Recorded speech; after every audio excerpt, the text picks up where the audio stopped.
Hi mga ka-budgetarians! So today we have very exciting vlog episode because today we are going shopping at Bottega Veneta! Hi mga ka-budgetarian! Rod Ramiro here, your suking budgetarian fashionista. I vlog about fashion, shopping, luxury bags and accessories, travel, lifestyle, anything fun. So if you're interested, I'm inviting you guys to please subscribe to my YouTube channel, hit that notification bell, and give me the thumbs up for more videos like this.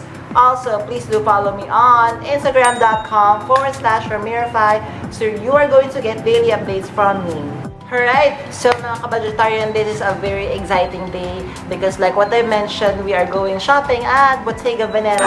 So as you know, Bottega Veneta right now is the hottest brand, luxury brand among influencers, fashion people. They love to have, anything from Bottega Veneta.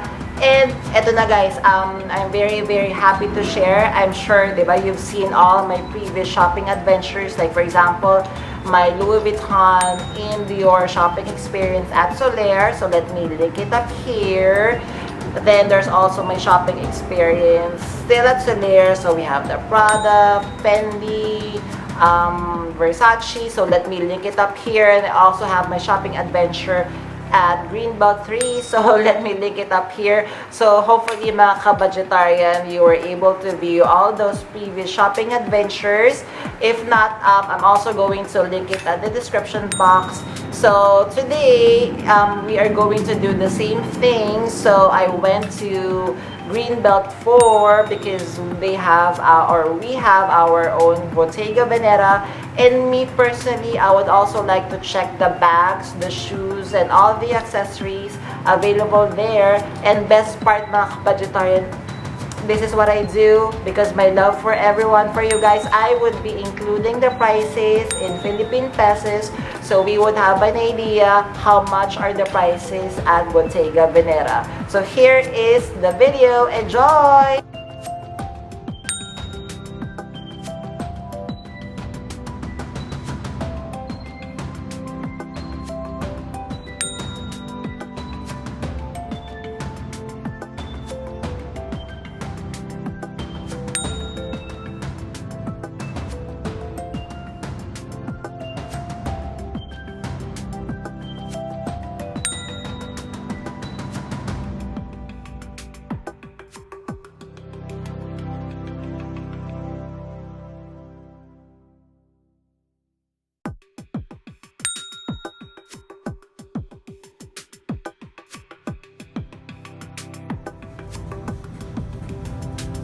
Message bill. 59,000 parang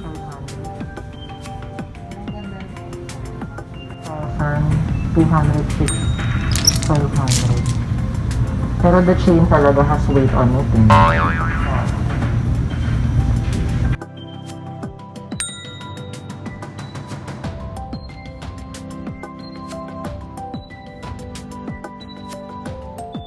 Tinanggal na yung mga box. 290,000. Hobo bag, diba? Ako, hobo. Yung shoulder pouch.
there. So how did you like our video or our shopping video, mga ka-budgetarian? I hope you enjoyed our shopping video because it's a very rare occasion that, you know, you could see what's inside the Bottega Veneta store, and most importantly, see the prices. So do you have anything in mind? Kindly comment down below, like what are the bags, maybe shoes or accessories that you wanted. I would want to hear your thoughts and opinion on our shopping adventure. So if you are going to ask me, mga Ka-Budgetarian, what are the things or bags that I wanted from Bottega Veneta, well, there are a couple that I really love. So firstly, honestly, I don't have any Bottega. Yes, I believe so. I don't have any Bottega Veneta bags or accessories with me on my collection, but hopefully in the future I could have one. To be honest, the price point of Bottega's merchandise is a little bit up there, as you've noticed, diba, like their bags. I believe the lowest price bags that we've seen, I'm not really sure because I'm not an expert with the Bottega, so please forgive me if I couldn't or if I don't know the names of the bag, but it's the Hobo bag. Let me post the video again here. The price of that one is around 75,000 pesos. So that is it's a small bag, but you know me, my love for small bags and accessories, because it's so cute. I tried putting in my iPhone. I believe it fits well. My iPhone is the iPhone 6s Plus, so it's the big one, so it fits perfectly. I love this bag. So aside from the price, I love the pop of color. Before again, I would like to shout out the sales associate inside Bottega Veneta. I forgot the name, but he was so very kind to us, answering all our questions. He didn't mind me taking the videos of the bag. Yeah, super thank you, Kuya.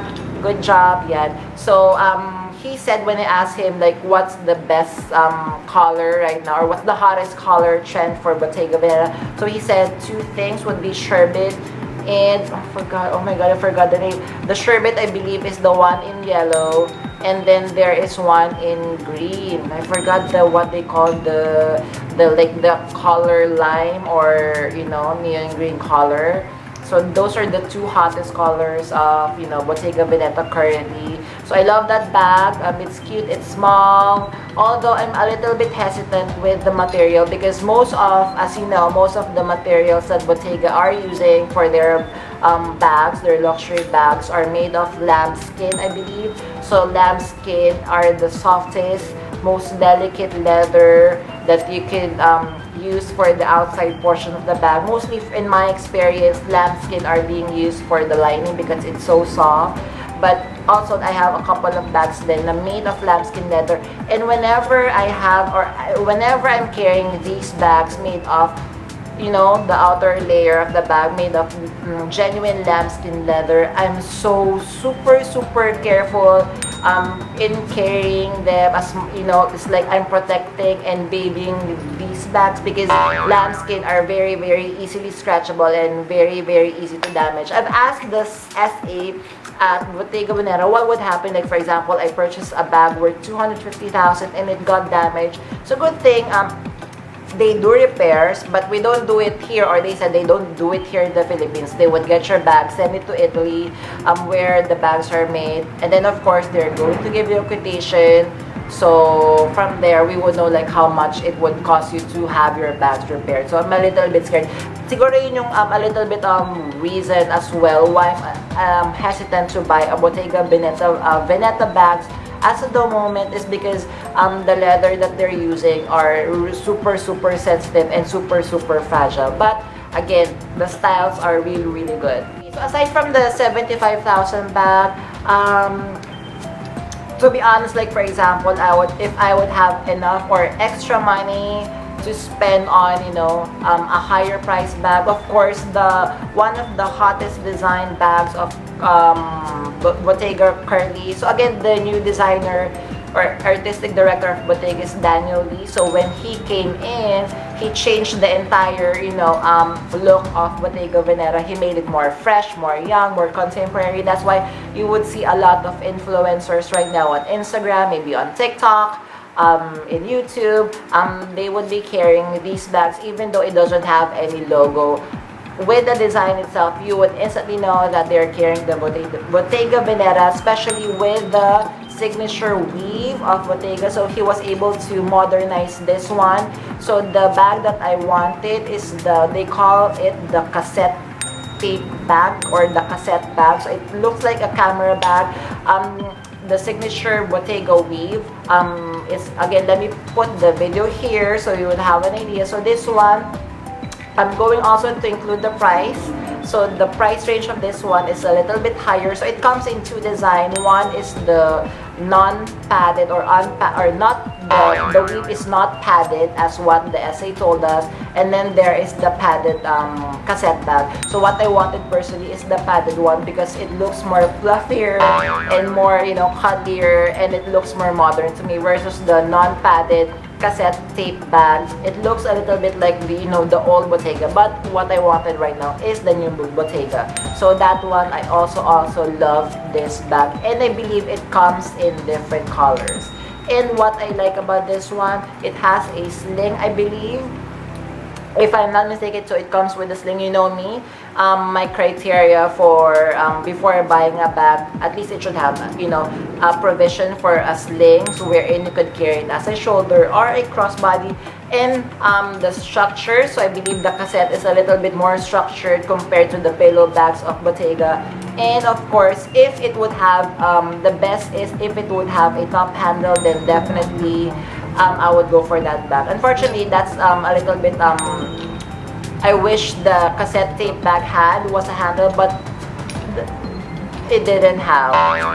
So another bag that I really love from Bottega Veneta, it's the Bottega Veneta pouch. So I'm not really sure the name, but let me post again the video here and some photos. So this one is like the pouch. It looks like, you know, a cloud or a pillow. It's so soft, and for this, and the best part is the hardware of this bag is really good, guys. The downfall for this one, because the hardware, it looks so nice, it looks so expensive, it looks so rich, it also is very heavy. So when I was carrying this shoulder bag, because you could carry it as a shoulder bag, I believe, it would easily weigh from 5 to 10 kilograms. That's how heavy the bag is, even without anything placed inside of it. It comes in different colors. Unfortunately, the color combo that I wanted, I believe it would look really chic in black. So again, the material that they've used is lambskin, so it's very gentle, very soft, very fragile. Then the gold, with the gold hardware, is like, OMG, that would be so good. But then again, the price point, I believe it's around 200,000 above. So let me put the price over here again. So if I have extra money, yeah, I would go for this bag definitely. The next merchandise that called my attention when we were there shopping at Bottega Veneta is this it's a semi-platform brogues. I believe the price is around somewhere at 60,000. Let me put the updated price here. So I tried these shoes. As you know, before a fashion designer, I was also designing my very own shoes. Ayan, so I really love the design of these shoes. I really love the genuine leather. It's not lambskin, so it's a very structured leather. So I'm sure with the wear and tear of the shoes, plus the price, 60,000, can you imagine? So I'm sure with the material that they've used for this one, would last you for years and years to come. So what I love about these shoes is, you know, it looks like a platform type of brogues. I believe the height would be around 1.5 to 2 inches. You know me, for shoes, it needs to have a platform for me to be able to enjoy it. So that's a check mark for that platform brogues. Unfortunately, when I tried it, the smallest that they currently have is size 8. And for men's, I am size 6.5 to 7. So size 8 would be a little big. And when I was wearing it, I was jokingly saying to the essay, oh, don't I look like a McDonald's character because it's so huge on me. But I'm sure if it's a smaller size or a perfect size for me, then definitely it would really look good. And I would hopefully I will also look good with the shoes. Alright, so how did you like our shopping adventure, mga kabudgetarian? I hope you were able to enjoy, find some things that you wanted. So if you wanted to check them out, please do visit Bottega Veneta. They are located at Greenbelt 4, Makati. Ayan, their essays are very, very friendly. I'm sure you would have so much fun in there. And also the SA mentioned, because I've asked, do you have sale sometimes with your bags and accessories? They said yes. The last sale that they had was December.